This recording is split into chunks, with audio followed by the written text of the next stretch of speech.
వైఎస్ఆర్ గుండాలని ఇచ్చినారు విషయాలు గుండాలు చంపినారు. వీళ్ళు మైనార్టీలు ఇంకా తెలియదా?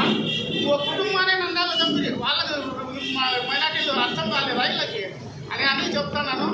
వెళ్ళి మైనార్టీలో 6 పథకాలు ఇచ్చినారు, అసుకు పంపించినారు, అవన్నీ చేసినారు. 6 పథకాలు ఒక పథకం చూపి మనం వైఎస్ఆర్ ఇచ్చినట్ల మనకి చూపి మనం వాళ్ళకి ఈ పార్టీలపై కనవాలు తీసుకుంటాం, వాళ్ళ కాడ కనవాలు వేసుకుంటాం అని చెప్తాను. ఈ సభాముఖంగా నమస్కారం. ఈ అవకాశం ఇచ్చిన నాయకులు అందరికీ మరియు మైనార్టీ అధ్యక్షులు మైనార్టీ నాయకులకు నమస్కారములు. ఈరోజు ఈ మీటింగ్ పెట్టడానికి కారణం ఏమంటే మీకు తెలుసా?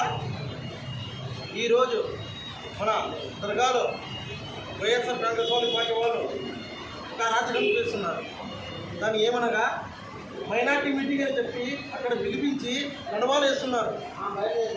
మన కార్యకర్తకి బలోపేతం చేసి మైనార్టీ వాళ్ళు బీజేపీ వాళ్ళు ఇది చేస్తారు, అది చేస్తారు, సిఏ తెస్తారు, మనకి చాలా వచ్చే కాలానికి చాలా ప్రాబ్లమ్స్ ఉంటాయి అని చెప్పి క్రియేట్ చేసి వాళ్ళని భయప్రాంతం చేసి పిలిపించుకొని మైనార్టీ మీటింగ్ అని చెప్పి ఈరోజు కండువాలు వేసే ప్రయత్నం చేస్తున్నారు.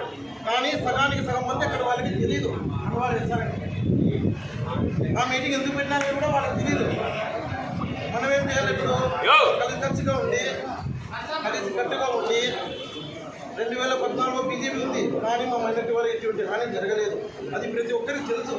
కానీ ఆ విషయం మేము ప్రజల్లో తీసుకుపోవాలి. మా మైనార్టీ అధ్యక్షులు తెలుసల్లా మనం ముస్లిమ్స్ వాళ్ళకి పోగా క్లారిటీగా చెప్పాలా, ఏం జరగలేదు, ఏం జరిగింది చెప్పండి. 2014 ఉంది కదా, మీకు 10 కాలం అందినాయి కదా, ఇవి అందలేదు కదా, చెప్పండి, వివరించండి. ఏమీ కాదు.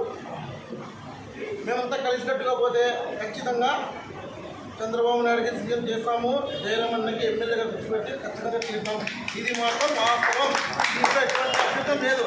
వాళ్ళు ఒక విధంగా వాళ్ళు భయపడుతున్న విషయం ఒక్కటే, జయరామన్నకి ఎప్పుడు సీట్ ఇచ్చినారో వాళ్ళకి ఓడిపోదని వాళ్ళ గుండెల్లో పుట్టింది. అది ప్రతి ఒక్క కార్యకర్త తెలుసు. వైఎస్ఆర్ వాళ్ళకి మేము గెలిచడం ఖాయం. ఇది మాత్రం 100% కరెక్ట్. మేము ఒక విషయం చెప్తున్నాను, ఈ మైనార్టీ అయినా వేరే కులస్తులైనా ఎవరైనా కూడా అంతా కలిసికట్టుగా వెళ్ళాలా, కలిసికట్టి పోరాడాలా. అంతేగాని దయచేసి వర్గాలు చేయకండి. దయచేసి చెప్తున్నాడు, ఉండేది కేవలం 29 రోజులు మాత్రమే. గమనించండి, ఈ 29 రోజులు మాత్రమే పోరాడాలా మేము. దాని తర్వాత ఎట్టి పరిస్థితుల్లో మా ఒక్క సెకండ్ కూడా మాకు ఎంత రాదు. మేము ఎంత పోరాడినామో మా చేతుల్లో ఏముండదు. దయచేసి ఇతను సీనియర్ నాయకుడు కదా, ఇతను ఇన్ఛార్జ్ కదా, ఇతను క్లస్టర్ కదా, అట్లా కాదు.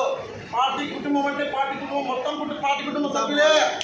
ఎవరు ఎక్కువ కాదు, ఎవరు తక్కువ కాదు. దయచేసి అతన్ని మాట్లాడుతున్నాడే, అతనితో కలుసుకుంటున్నాడే, ఇతను పిలిచినాడే, అది ఎటువంటి శక్తి పెట్టుకోద్దండి.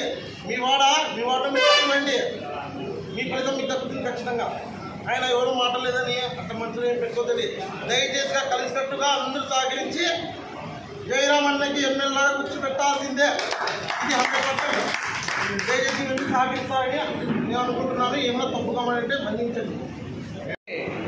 మైనార్టీ సోదరులకు మరియు తెలుగుదేశం పార్టీ కుటుంబ సభ్యులందరికీ నా హృదయపూర్వక ధన్యవాదాలు తెలియజేసుకుంటూ, మరి ఈరోజు నిన్న తెల్లవారుజాము నుండి ఈరోజు 11 గంటల దాకా జరిగేటువంటి పరిణామాలు చూస్తుంటే కొంతమంది వైఎస్ఆర్ నాయకులు ఈ మైనార్టీస్ అందరినీ మభ్యపెట్టి వాళ్ళు ఏదో మనకి మైనార్టీస్కి ఏదో జరిగిపోతుంది, ఏదో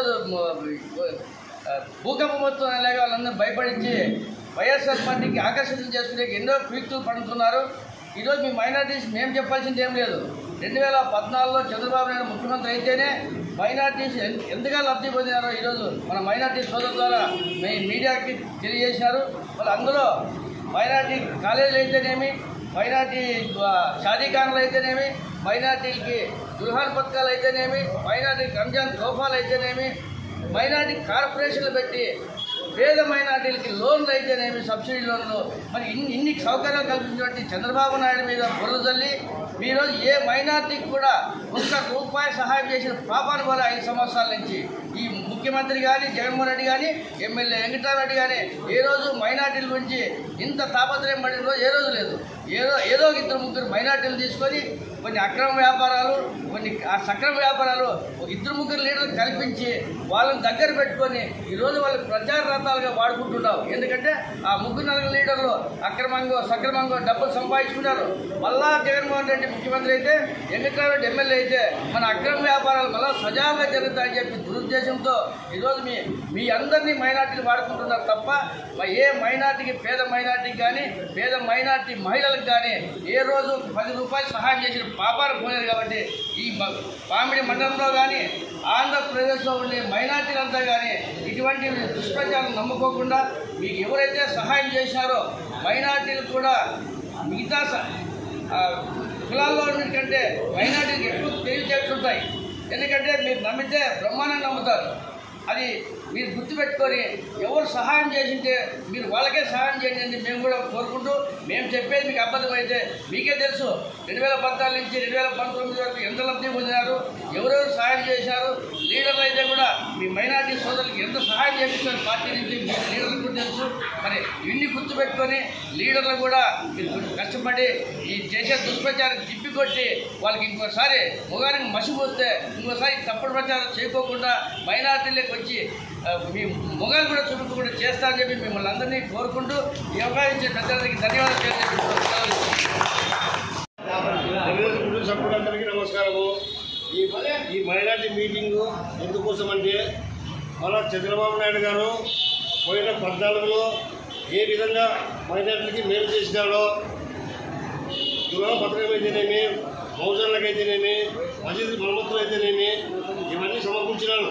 ఇప్పుడు మోడీతో కలిసి పనిచేస్తున్నారనే విధానంతో వేరే విధంగా మాట్లాడుతున్నారు. ఆ విధాన్ని ఎవరు అర్థం చేసుకుంటుంది తప్పుగా అంత మేలు జరుగుతుంది. మనం జయరామని చంద్రబాబు నాయుడు సేవ్ చేసుకోవాలి, జయరామని ఎమ్మెల్యే చేసుకోవాలి. ఈ అవకాశం పెట్టడానికి నమస్కారం. నేను చూస్తున్న సమాచారాన్ని బట్టి వాళ్ళు తెల్లవారుజామున 4:30 నుంచి వీధులు తిరుగుతున్నారు. మైనార్టీ సోదరులంతా కొంత ఫేక్ న్యూస్ ప్రచారం చేసి ఈ రోజు సభను విజయవంతం చేయాలా, ఈ రోజు కొంతమందిని అక్కడికి పిలుచుకొని పోయి కండువాలు వేయాలా అని చూస్తున్నారు. కానీ తెలుగుదేశం పార్టీలో ఒక నిబద్ధత గల మైనార్టీ సోదరులు ఉన్నారు. వాళ్ళకి తెలుగుదేశం పార్టీ పైన ఎనలేని ప్రేమ అభిమానాలు ఉన్నాయి. కానీ మీ దుష్ప్రచారానికి తెలుగుదేశం పార్టీ మైనార్టీ సోదరులు ఎవరు కూడా లోను కారు. తెలుగుదేశం పార్టీ విజయానికి పామిడి పట్టణంలో ఉన్నటువంటి ముస్లిం సోదరులంతా కూడా విపరీతమైన కృషి చేస్తారు. వార్డుల వారీగా ఐకమత్యంతో మైనార్టీ సోదరులంతా ఎక్కడైతే మైనార్టీ సోదరులు అధికంగా ఉన్న వార్డులలో నా సూచన ఒకటే, ఎక్కడైతే మైనార్టీ సోదరులు అధికంగా ఉన్న వార్డులలో మీరంతా కూడా ఐకమత్యంతో ఈ రోజు ప్రచారాన్ని వాళ్ళు పన్నిన పన్నాగాన్ని మనం గ్యారెంటీగా తిప్పికొట్టాలా. ఆ సందర్భం వచ్చింది కాబట్టి నేను చెప్తున్నా, మీరంతా ఐకమత్యంతో పెద్దలంతా కలుపుకొని ఐకమత్యంతో మీరు ఇక్కడ ప్రచారం ఒక వారం రోజులు మీ కార్యక్రమాన్ని పెట్టారనుకోండి, వాళ్ళు పన్నిన పన్నాగాలన్నీ పటాపంచలు అయిపోతాయని చెప్పి కూడా ఈ సందర్భంగా చెప్తున్నా. అలాగే ఎవరు ఏం చెప్పినా 2024 ఎన్నికల్లో ఎన్డీఏ కూటమి విజయం సాధిస్తుంది. ఆంధ్రప్రదేశ్లో చంద్రబాబు నాయుడు ముఖ్యమంత్రి గారు అవుతారు. మన గుంతకల్ నియోజకవర్గంలో తప్పకుండా గుమ్మరు జయరామన్న ఎమ్మెల్యే అవుతాడు. తప్పకుండా ఏ అభివృద్ధి సంక్షేమ కార్యక్రమాలకు కూడా అర్హులైతే మైనార్టీలో ఎవరెవరు ఉన్నారో లోకల్గా మేము కూడా మా లీడర్షిప్ అంతా కూడా తప్పకుండా వాళ్ళందరికీ కూడా న్యాయం చేయడానికి మేము కూడా కృషి చేస్తామని చెప్పి సందర్భంగా నేను ఈ అవకాశాన్ని ఇచ్చిన మైనార్టీ సోదరులకు తెలుగుదేశం పార్టీ కుటుంబ సభ్యులకి మరొకసారి ధన్యవాదాలు తెలుపుకుంటున్నాను. తెలుగుదేశం పార్టీకి రిజైన్ చేసి వైఎస్ఆర్లో చేస్తాను. చేపించే మార్గం ఉంటేది 90 చూపను మేము 10 సార్లు చూపిస్తాం. ఇదే తెలుగుదేశం గవర్నమెంట్లో హజ్ హౌస్ నిర్మించింది, కాలేజీలు నిర్మించింది, తోఫాలు ఇచ్చింది, మైనార్టీ సంక్షేమ పథకాలు ఇచ్చింది, దులాన్ పథకాలకి 1 లక్ష రూపాయలు ఇస్తానని ఇలా 50,000 ఇస్తానని 4,60,00,000 రూపాయలు చంద్రబాబు నాయుడు ఆంధ్రప్రదేశ్లో పంచినాడు. ఇతను అనంతపురం డిస్టిక్లో 72 మందికి. కూడా నమస్కారాలు. ఇప్పుడు సూర్యుడి విధంగా 2014లో మనకు అందిన సంక్షేమ ఫలాన్ని కూడా చెప్పాడు. అలాగే మేమున్నప్పుడు కూడా ప్రతి ఒక్క మసీదుకి మరమ్మతులకి డబ్బులు ఇచ్చాం, అలాగే మోజానికి డబ్బులు ఇచ్చాం, వేసుకున్నానికి డబ్బులు ఇచ్చాం. ఈ రకంగా మైనార్టీకి ఎక్కడ కూడా మన టీడీపీ పార్టీ అన్యాయం చేయలేదు. ఎన్నో మంచి పనులు చేశారు. ఈ రోజు మీరు ఎందుకు అహోపాలన్నీ కూడా కల్పించుకుంటున్నారు? ఇవన్నీ తప్పు. బీజేపీతో కలిస్తే మనకేదో జరగడం జరుగుతుందని చెప్పి అనుకుంటున్నారు. అది ఎప్పుడు కూడా జరగదు. చంద్రబాబు నాయుడు గారు ఒక నిర్ణయం తీసుకున్నారంటే అది ప్రతి ఒక్కరికి బలమందేలాగా చేస్తారు తప్ప ఒకరికి అన్యాయం జరిగేలాగా ఎప్పుడు కూడా చంద్రబాబు చేయడు. మీరు అవన్నీ అపోహలన్నీ మర్చిపోండి. మీకేదో రేపు పొద్దున వైఎస్ఆర్ పార్టీ కిరీటాలు పెడతాను అనుకుంటున్నారేమో. ఇన్నేళ్ళు 2019-24 వరకు ఏం పెట్టారు మీకు తెలియదా? అది 14 నుండి 19 వరకు ఎన్ని వచ్చాయి మీకు తెలియదా? మేము చెప్పాల్సిన పని లేదు. ప్రతి ఒక్క మైనార్టీ ఈరోజు లబ్ధి పొందారంటే మన చంద్రబాబు పాలన తప్ప నుంచి వైఎస్ఆర్ పాలన ఎక్కడ కూడా లబ్ధి పొందలేదు. మీరంతా తెలుసుకొని వేరే వాళ్ళ అపోహల గురించి మీరు ఏమాత్రము చేసుకోవద్దండి. మనము టీడీపీ 2024లో కంపల్సరీగా ఆయన వల్ల గెలుస్తుంది. సీఎం చంద్రబాబు అవుతాడు. మనకు అందే పథకాలు అన్నీ కూడా వల్ల మనకు అందిస్తామని చెప్పేసి కూడా ఈ సమయంలో తెలియపరుచుకుంటూ సెలవు తీసుకుంటున్నాను. ముఖ్యంగా ఈ తెలుగుదేశం పార్టీ కార్యాలయంలో మొట్టమొదటిసారిగా మాట్లాడే అవకాశం ఇచ్చినందుకు ధన్యవాదాలు. ముఖ్యంగా ఈ మైనార్టీ సమావేశం జరగడానికి ముఖ్య ఉద్దేశము ఇది సమావేశం కాదు, చర్చోపచర్చగా చర్చలు చేయడానికి ముఖ్యంగా ఇక్కడ ముఖ్య నాయకులంతా కలిగ చేస్తాం. ముఖ్యంగా ఏమంటే ఈరోజు వైఎస్ఆర్ పార్టీ వాళ్ళు షాదీఖానాలో మైనార్టీ చర్చా వేదికని పిలిపించి వైఎస్ఆర్ ఎమ్మెల్యే వెంకటరామరెడ్డి పిలిపించి ఆడ చర్చలు చేస్తున్నారు. వాళ్ళు కమ్యూనిటీ గురించి మాట్లాడకుండా ఒక పార్టీ గురించి మాట్లాడుకుంటూ చర్చ చేస్తున్నారు. ఇది చాలా తప్పు. ఎందుకంటే చంద్రబాబు నాయుడు బీజేపీతో కుమ్మక్కయ్యి మన ముస్లిం మైనార్టీ వర్గానికి సర్వనాశనం చేస్తున్నాడని ప్రచారం చేస్తున్నాడు. నేను ఈ సభా వేదికగా ఒకటే అడుగుతున్నాను. మన చంద్రబాబు నాయుడు 2014లో గవర్నమెంట్ ఫామ్ చేసినప్పుడు బీజేపీతో పొత్తు ఉన్నప్పుడు మన ఆంధ్రప్రదేశ్లో ఏమైనా మైనార్టీ వర్గం పైన దాడులు జరిగినాయా? ఏమైనా వ్యతిరేకంగా జరిగినదా? ఏడైనా హిందూ ముస్లిం కొట్లాట ఏమైనా జరిగినదా? ఏమీ జరగలేదు, రికార్డు లేవు. కానీ వీళ్ళు 2019లో జగన్ గుమ్మక్కై చేసిన తర్వాత ఎన్ని మైనార్టీ పైన దాడులు జరిగినాయి? మన నంద్యాలలో జరిగిన దస్తగిరి డ్రైవరు ఆత్మహత్య చేసుకున్నాడు కుటుంబంతో సహా. అది ఒకటి ఉద్దేశం. మొన్న రీసెంట్గా జరిగింది నంద్యాలలో నందికొట్టు దగ్గర. ఏమని ఒక మహిళ ఒక పొద్దు ఉండి తెల్లారుజాన పోతుంటే వైఎస్ఆర్ కౌన్సిలరు ఆమెపై దాడి చేసి విచక్షణ రహితంగా కొట్టాడు. మళ్ళీ గురకొండలో ఒకటి జరిగింది. వైఎస్ఆర్కు కాపు రామచంద్రారెడ్డి వైఎస్ఆర్ ఉన్నప్పుడు అతని వెంట ప్రచారం చేయలేదని రఫీ అనే వ్యక్తికి కొట్టాడు. ఇవన్నీ సాక్ష్యాలు పెట్టుకొని వైఎస్ఆర్ వాళ్ళు మనము బీజేపీకి పొత్తైనాము, చంద్రబాబు నాయుడు వస్తే మన ముస్లిం వర్గానికి ఏదో వ్యతిరేకం జరుగుతుంది, మన ఆస్తులు దోసుకుంటారని ప్రచారం చేస్తున్నాడు.